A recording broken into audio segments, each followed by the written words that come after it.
Dana White again takes a jibe at Francis Ngannou'S UFC legacy, says Ciryl Gane fight will be bigger for Jon Jones. Jon Jones is all set to make a blockbuster return to the UFC and goes in straight for the big prize. Arguably his toughest challenge in recent times, Jones will have to defeat a certain Ciryl Gane if he wants to continue his legacy in the heavyweight division. Moreover, the former UFC light heavyweight champion is well in his preparation with weight gained for a heavyweight physique. Furthermore, it is one of the most important fights for Bones according to UFC President Dana White.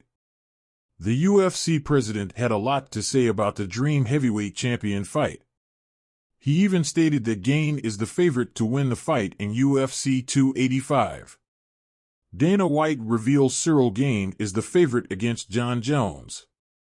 The UFC president was recently seen in Vegas Sports Talk Uncensored podcast wherein he was promoting UFC events and Power Slap League.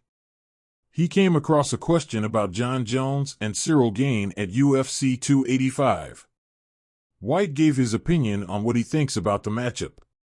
The 53-year-old said, Ciryl Gane is actually a better fight than Francis Ngannou was, you know? Ciryl is actually the favorite in this fight now.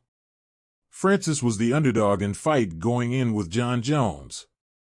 So for Jon, this is a much better legacy for him if he can go in and beat Ciryl Gane. According to White, Gane might be a tougher opponent for Bones going into the fight. He also explained why he thought so. While speaking about Bond Gaming, he said, Ciryl Gane is a true heavyweight but moves like he is a middleweight.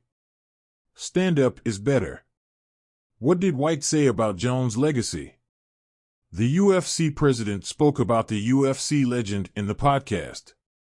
White also gave his opinion on the one loss that Jon Jones has.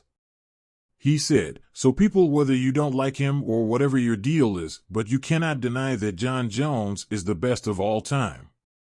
He's never actually lost a fight. The only guy that ever beat him was Mazzagatti. Describing the fight, the 53-year-old mentioned, and that bad call in that fight. He dominated that fight. He should have won that fight. He showed have an 0-0 in the lost column in his record. Furthermore, he stated that if Jones was to win against Gane, people would have to agree that Bones is the greatest of all time. However, White also kept in mind Jones' behavior outside the octagon. What do you think about Jon Jones versus Ciryl Gane fight? How do you think this fight will fare for the two fighters? Let us know in the comments. Leave your comment below, like, share and subscribe to our channel. Greetings to all, and until the next video.